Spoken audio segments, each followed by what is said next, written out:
ನಾರಾಯಣಂ ಸುರಗುರುಂ ಜಗದೇಕನಾಥಂ ಭಕ್ತಪ್ರಿಯಂ ಸಕಲಲೋಕನಮಸ್ಕೃತಂ ಚ ತ್ರೈಗುಣ್ಯವರ್ಜಿತಮಜಂ ವಿಭುಮಾದ್ಯಮೀಶಂ ವಂದೇ ಭವಗ್ನಮರಾಸುರಸಿದ್ಧವಂದ್ಯಂ ನಾರಾಯಣಂ ನಮಸ್ಕೃತ್ಯ ನರಂ ಚೈವ ನರೋತ್ತಮಂ ದೇವೀಂ ಸರಸ್ವತೀಂ ವ್ಯಾಸಂ ತತೋ ಜಯಮುದೀರಯೇತ್. ಧರ್ಮಕ್ಷೇತ್ರೇ ಕುರುಕ್ಷೇತ್ರೇ ಸಮವೇತಾಯುತ್ಸವಃ ಮಮಕಾಹ ಪಾಂಡವಾಶ್ಚೈವ ಕಿಮಕುರ್ವತ ಸಂಜಯ. ಶ್ರೀ ಗುರುಭ್ಯೋ ನಮಃ. ನಿಂತಿರತಕ್ಕಂತಹ ಪಾಂಡವ ಮತ್ತೆ ಎದುರಲ್ಲಿ ಮಾಧವ, ಇವರಿಬ್ಬರು ಅಲೌಕಿಕವಾದ ಅಪೂರ್ವವಾದ ಶಂಖಗಳನ್ನು ಊದಿದರು ಅಂತ ಹೇಳಿದ. ಶಂಖ ಊದಿದರು ಎನ್ನುವುದರ ಬಗ್ಗೆ ಭೀಷ್ಮನಿಗೂ ಹೇಳಿದ್ದ ಸಂಜಯ. ಭೀಷ್ಮನ ಶಂಖನಾದಕ್ಕೆ ಉತ್ತರವಾಗಿ ಅವನ ಪಕ್ಷದ ಎಲ್ಲರೂ ಊದಿದ ಶಂಖಗಳನ್ನು ಸಹ ಮುದ್ದೆಯಾಗಿ ಒತ್ತಟ್ಟಿಗೆ ಸಂಜಯ ಅನುವಾದಗೈದಿದ್ದ. ಆದರೆ ಮಾಧವ ಪಾಂಡವಶ್ಚೈವ ಅನ್ನುವಾಗ ಮಾಧವನು ಪಾಂಡವನು ಶಂಖ ಊದಿದರು ಅಂತ ಹೇಳುವಲ್ಲಿ ಮುಂದೆ ಯಾರೆಲ್ಲ ಶಂಖ ಊದಿದ್ದಾರೆ ಎನ್ನುವುದರ ಬಗ್ಗೆ ಕರಾರುವಾಕ್ಕಾದ ಬಹಳ ಸುಂದರವಾದ ಮಹಾಭಾರತದ ಒಂದು ದೊಡ್ಡ ಕೊಡುಗೆಯಾಗಿ ಎಲ್ಲ ಪಾಂಡವರ ಶಂಖದ ಹೆಸರಿನೊಂದಿಗೆ ಪ್ರತಿಯೊಂದು ಶಂಖದ ಹಿರಿಮೆಯೊಂದಿಗೆ ಸಂಜಯನನ್ನು ತೋರಿಸಿಕೊಡುತ್ತಾನೆ. ಪಾಂಚಜನ್ಯಂ ಋಷಿಕೇಶೋ ದೇವದತ್ತಂ ಧನಂಜಯ ಪೌಂಡ್ರಂ ದದ್ಮೌ ಮಹಾಶಂಖಂ ಭೀಮಕರ್ಮ ವೃಕೋದರ. ಕೃಷ್ಣನನ್ನು ಮೊತ್ತಮೊದಲ ಬಾರಿಗೆ ಗೀತೆ ಕರೆದಾಗ ಮಾಧವ ಅಂತ ಕರೆದಿತ್ತು. ವಸಂತ ಮಾಸಕ್ಕೆ ಮಾಧವ ಅಂತ ಹೆಸರು. ಹಾಗಾಗಿ ಬಾಳಿನ ಸುಂದರಕ್ಷಣದ ವಸಂತಗಳನ್ನು ಅರಳಿಸುವಲ್ಲಿ, ಧರ್ಮ ಕುಸುಮವನ್ನು ತೋರಿಸಿಕೊಡುವಲ್ಲಿ ಕೃಷ್ಣನ ಪಾತ್ರವನ್ನು ತೋರಿಸಿಕೊಟ್ರೆ ಮುಂದೆ ಅರ್ಜುನನನ್ನು ಪಾಂಡವ ಅಂತ ಗುರುತಿಸಿತು. ಪಾಂಡವರು 5 ಜನ. ಪಾಂಡವಿನ 5 ಮಕ್ಕಳಿಗೆ ಹೆಸರು. ಕೌಂತೆಯರು 3 ಜನ ಕುಂತಿಯ ಮಕ್ಕಳಾಗಿ, ಮತ್ತಿಬ್ರು ಮಾದ್ರಿಯ ಮಕ್ಕಳು. ಹಾಗಿರುವಾಗ ಪಾಂಡವನು ಅಂದಾಗ ಅರ್ಜುನ ಯಾಕಾಗಬೇಕು? 5 ಜನರಲ್ಲಿ ಯಾರು ಆಗುವುದು? ಅದು ಯುದ್ಧದ ಸನ್ನಾಹದಲ್ಲಿ ಬಿಳಿಯ ಕುದುರೆ ಕಟ್ಟಿದ ದೊಡ್ಡ ರಥದಲ್ಲಿ ಕೂತವ, ಕೃಷ್ಣನನ್ನು ಸಾರಥಿ ಮಾಡಿಕೊಂಡವ. ಬಹಳ ಕಾಲದ ಆಸೆಂತೆ ಅರ್ಜುನನಿಗೆ ಕೃಷ್ಣನನ್ನು ಸಾರಥಿ ಮಾಡಿಕೊಳ್ಳಬೇಕು ಅಂತ. ಹಾಗಾಗಿ ಯುದ್ಧ ಸಹಾಯಕ್ಕೆ ಕೇಳಿದಾಗ ನಾನೊಂದು ಕಡೆ ಬರ್ತೇನೆ ಅಂತ ಕೃಷ್ಣ ಹೇಳಿದಾಗ ಅರ್ಜುನನ ಆಯ್ಕೆ ಬಹಳ ಸುಲಭ ಆಯಿತು. ಆಯುಧ ಹಿಡಿಯದ ನಾನಿದ್ದೇನೆ ಅಂದ್ರೆ ಅದು ಸಾರಥಿಯೇ ತಾನೆ. ಅದನ್ನ ಕೃಷ್ಣನಲ್ಲಿ ನನ್ನ ರಥದ ಚುಕ್ಕಾಣಿ ಹಿಡಿಬೇಕು ಅಂತ ಕೇಳಿದ. ಎಷ್ಟು ಜನರಿಗೆ ಈ ಬೋಧ ಬರ್ತದೆ ಹೇಳಿ, ಎಚ್ಚರ ಆಗ್ತದೆ ಹೇಳಿ?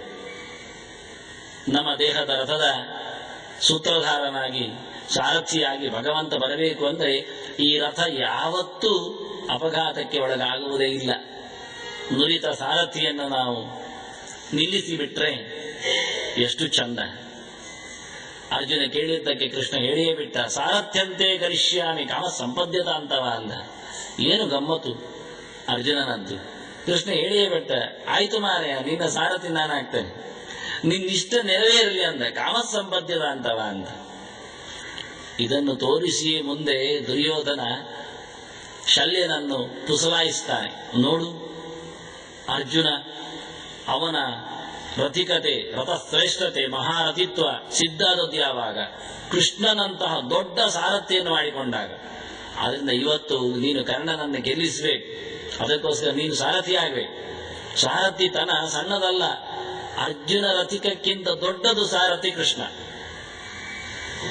ಯಾಕೆಂದ್ರೆ ರಥಿಕನ ಪ್ರಾಣವೂ ಅವನ ಕೈಯಲ್ಲಿ ಉಂಟು, ಸಾರಥಿಯ ಕೈಯಲ್ಲಿ. ಕುದುರೆಗಳದ್ದು ಮಾತ್ರ ಅಲ್ಲ, ರಥದ್ದು ಮಾತ್ರ ಅಲ್ಲ, ಅವನದ್ದು ಮಾತ್ರ ಅಲ್ಲ, ರಥಿಕನದ್ದು. ಎಂತಹ ಜವಾಬ್ದಾರಿ ಕೇಳ್ತಾನೆ. ಒಬ್ಬ ಜವಾಬ್ದಾರಿಯುತನಾದವ ಸಾರಥಿ ಎಲ್ಲವನ್ನೂ ಸಾಕ್ತಾನೆ. ಒಬ್ಬ ಬೇಜವಾಬ್ದಾರಿ ರಥಿಕ ಎಲ್ಲರನ್ನೂ ಕಳ್ಕೊಳ್ತಾನೆ.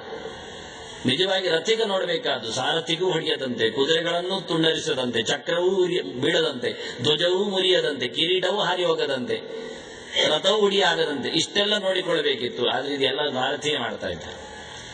ನಮ್ಮ ರಥದ ಧ್ವಜಪ್ರಾಯವಾದ ತಲೆ, ಚಕ್ರಪ್ರಾಯವಾದ ಕಾಲು, ಗುಡಿಪ್ರಾಯವಾದ ಹೃದಯ, ಇದೆಲ್ಲವೂ ಸಾರಥಿಯ ಕೈಲಿದ್ರೆ ಒಂದಿನಿತೂ ನೋವಿಲ್ಲ, ಎಲ್ಲಿಯೂ ಗಲಾಟೆ ಇಲ್ಲ, ಆರಾಮ. ಶರೀರಂ ರಥಮೇವ ಚಾಂತ್ ಆತ್ಮಾನಂ ರಥಿನಂ ವಿದ್ಧಿ. ಜೀವ ರಥಿಕನಾಗಿ ನಿಂತಾಗ ದೇವ ಸಾರಥಿಯಾಗಿ ನಿಂತರೆ ರಥ ಆರಾಮ ನಡೀತದೆ. ಇದನ್ನು ತೋರಿಸಿಕೊಟ್ರು. ಅದಕ್ಕೋಸ್ಕರ ಕಟ್ಟಬೇಕಾದ 4 ಕುದುರೆ, ಬಿಳಿಯಾದ 4 ಕುದುರೆ, 2 ಕಿವಿ 2 ಕಣ್ಣು. ಅದು ಕೆಂಪನ್ನು ಕಾಣಬಾರದು, ಕೆಂಪನ್ನು ಕೇಳಬಾರದು, ಕಪ್ಪನ್ನು ನೋಡಬಾರದು, ಕಪ್ಪನ್ನು ಇಚ್ಛಿಸಬಾರದು. ಕೆಂಪು ಕಪ್ಪುಗಳು ನಮಗೆ ಗೊತ್ತು, ರಾಜಸ ತಾಮಸವಾದ ವಾರ್ತೆಗಳು, ದುಃಖ ದುಮ್ಮಾನಗಳು ಇದರ ಹತ್ತಿರ ಇರುವಂಥದ್ದು. ಲೋಕ ವಾರ್ತೆ ಅದು ರಾಜಸ, ಮತ್ತೊಬ್ಬರನ್ನು ಹಿಂಸಿಸಬೇಕೆನ್ನತಕ್ಕ ಇರಾದೆಯ ವಾರ್ತೆ ಅದು ತಾಮಸ. ಇದು ಎರಡೂ ಇಲ್ಲದೆ ಶುದ್ಧವಾದ ಕುದುರೆಗಳು, 4 ಕುದುರೆಗಳನ್ನು ಕಟ್ಟಿದ್ರೆ ಏನು ಚಂದ ಅಂತ. ಆ ರೀತಿಯಾಗಿ ಪಾಂಡವ ಅಂದಾಗ ಇಲ್ಲಿ ಭೀಮನು ಬರಲಿಲ್ಲ, ಧರ್ಮರಾಜನು ಬರಲಿಲ್ಲ, ನಕುಲ ಸಹದೇವರು ಬರಲಿಲ್ಲ. ಕೃಷ್ಣನ ಪಕ್ಕದಲ್ಲಿ ನಿಂತ ಆಸೆಯಲ್ಲಿ ಬಹಳ ಸಮಯದಿಂದ ಸಾರಥಿಯನ್ನು ಕೇಳಿಕೊಂಡ ಅರ್ಜುನನೇ ಕೃಷ್ಣನೊಟ್ಟಿಗೆ ಬಂದಾಗ ನರ ನಾರಾಯಣರು ಒಟ್ಟಿಗೆ ಇರುವುದು. ನರ ನಾರಾಯಣವು ಯುವತವು ತಾವೇವ ಅರ್ಜುನ ಕೇಶವವು ಅಂತ. ಈ ಅರ್ಜುನ ಮತ್ತು ಕೇಶವರು ಸಾಮಾನ್ಯ ಅಲ್ಲ, ಅವರು ನರ ನಾರಾಯಣರು ಅಂದ. ನರ ಪ್ರತಿನಿಧಿಯಾಗಿ ನರ ಅರ್ಜುನ, ನಾರಾಯಣ ಅವತಾರ ಪುರುಷನಾಗಿ ಕೃಷ್ಣ. ಹಾಗಾಗಿ ನಮ್ಮ ನರರ ಸಂಕೇತಕ್ಕೆ ಪ್ರತಿನಿಧಿಯಾಗಿ ಅರ್ಜುನ ನಿಂತಿದ್ದಾನೆ. ನಾವೆಲ್ಲರೂ ನರರಾಗಿ ನಾರಾಯಣ ಕೈಗೆ ರಥ ಕೊಡಬೇಕು, ಧರ್ಮ ಯುದ್ಧವನ್ನು ನಡೆಸಬೇಕು, ಮೋಕ್ಷ ತಾಣವನ್ನು ರಾಜ್ಯವನ್ನು ಪಡೆಯಬೇಕು. ಆ ರೀತಿಯಾಗಿ ಬಹಳ ಸುಂದರವಾಗಿ ಪಾಂಡವ ಎನ್ನುವ ಅರ್ಥದಲ್ಲಿ ಪ್ರಧಾನವಾಗಿ ಅರ್ಜುನನ್ನೇ ಹೇಳಿಬಿಟ್ರು. ಮತ್ತೆ ಅಷ್ಟೇ ಅಲ್ಲ, ಹೆಚ್ಚು ಪ್ರಿಯವಾದ ವ್ಯಕ್ತಿಗೆ ತಂದೆಯ ತಾಯಿಯ ಹೆಸರು ಬರುವುದು ಒಟ್ಟಿಗೆ. ದತ್ತಾತ್ರೇಯ ಅಂದರೆ ಅತ್ರಿಯ ಮಗ, ಅವನ ಆತ್ರೇಯ, ಅದು ಚಂದ್ರನೂ ಹೌದು, ದುರ್ವಾಸನೂ ಹೌದು. ಆದರೆ ದತ್ತನಿಗೆಷ್ಟು ಹೆಚ್ಚು ಚಾಲ್ತಿಯಲ್ಲಿದೆ. ಆತ್ರೇಯ ಅಂದ್ರೆ ದತ್ತಾತ್ರೇಯನೇ ಅಂತ. ಉಳಿದವರಿಗಿಂತ ಹೆಚ್ಚು ಅವನಿಗೆ ತಂದೆಯ ಹೆಸರು ಅಂಟಿಕೊಂಡಿತು. ಅದರಂತೆ ಇಲ್ಲಿ ಪಾಂಡವ ಅಂತೇಳಿ ಅರ್ಜುನನನ್ನು, ಅದು ಗೀತೆಯ ಪ್ರಕರಣದಲ್ಲಿ ಅರ್ಜುನನೇ ಮತ್ತಾರು ಬರುವುದಿಲ್ಲ. ಅವರಿಬ್ಬರು ಶಂಖ ಊದಿದ್ರು. ಅವರಿಬ್ಬರು ಶಂಖ ಊದಿದ್ರು ಅಂತ ಹೇಳಿದ್ದರಿಂದ ನಮಗೆ ಮುಂದಿನ ಶ್ಲೋಕದಲ್ಲಿ ಅವರಿಬ್ಬರು ಇದ್ದಾರೆ ಗೊತ್ತಾಗ್ತದೆ. ಹೇಳದೇ ಇದ್ದರೆ ಎಷ್ಟು ಚಂದ ನೋಡಿ. ಈ ಶ್ಲೋಕದಲ್ಲಿ ಒಂದೇ ಅರ್ಥ ಉಂಟು. ಯಾರೊಬ್ಬ ಊದಿದ್ದು ಅಂತ ಮಾಡುವ, ಕೃಷ್ಣ ಊದಿದ್ದು ಅಂತ ಮಾಡುವ. ಪಾಂಚಜನ್ಯಂ ಋಷಿಕೇಶ ದೇವದತ್ತಂ ಧನಂಜಯ ಪೌಂಡ್ರಂ ದದ್ಮೌ ಮಹಾಶಂಕಂ ಭೀಮಕರ್ಮ ಗುರುಕೋದರ. ಹೀಗೆ ಯಾರು ಓದಿದ್ದು? ಕೃಷ್ಣ ಓದಿದ್ದು. ಏನನ್ನು ಓದಿದ್ದು? ಪಾಂಚಜನ್ಯವನ್ನು ಓದಿದ್ದು. ಪಾಂಚಜನ್ಯ ಎಂಬ ಮಹಾಶಂಖವನ್ನು ಓದಿದ್ದು. ಹಾಗಾದ್ರೆ ಮಹಾಶಂಖಂ ಶಬ್ದವಲ್ಲಿಯೇ ಹೋಯಿತು. ಸಾಮಾನ್ಯ ಋಷಿಕೇಶ ಅಲ್ಲ, ಭೀಮಕರ್ಮ, ಭಯಂಕರವಾದ ಕೆಲಸವನ್ನು ಮಾಡಿಕೊಡುವವ. ಸಂಧಾನದ ಸಂದರ್ಭದಲ್ಲಿ ತನ್ನ ವಿಶ್ವರೂಪವನ್ನೇ ತೋರಿಸಿ ಭೀಷ್ಮ ದ್ರೋಣಾದಿಗಳು ಸಾಯುವ ದೃಶ್ಯವನ್ನು ಹೊರಗಿಂದ ಕಾಣಿಸಿಕೊಟ್ಟವ. ಅದರಿಂದ ಭೀಮಕರ್ಮ, ಋಷಿಕೇಶ, ಪಾಂಚಜನ್ಯಂ, ದದ್ಮೌ ಅದು ಆಗ್ಬೋದು. ಮಹಾಶಂಕಂ ದದ್ಮೌ ಅದು ಎಂಥದ್ದು ಕೇಳಿದರೆ ಅದು ಪೌಂಡ್ರಂ.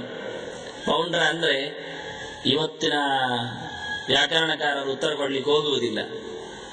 ಅದು ಪುಡಿದಾತ್ವಿನಿಂದ ಬಂದದ್ದು. ಪುಡಿಗತವು ಅಂತ ಜ್ಞಾನಪ್ರದವಾದ ಅಥವಾ ಮುಗಿಸಿ ಬಿಡುವ, ಶತ್ರು ಸೈನ್ಯವನ್ನು ಕಬಳಿಸಿ ಬಿಡುವ, ಶತ್ರು ಪಕ್ಷದವರ ಎದೆಯನ್ನು ಒಡೆದು ಹಾಕುವ, ಪುಡಿ ಪುಡಿ ಮಾಡುವ ಅಂತ. ಪುಂಡ್ರಧಾತು ಅಂದ್ರೆ ಪುಡಿ ಪುಡಿ ಅಂತ.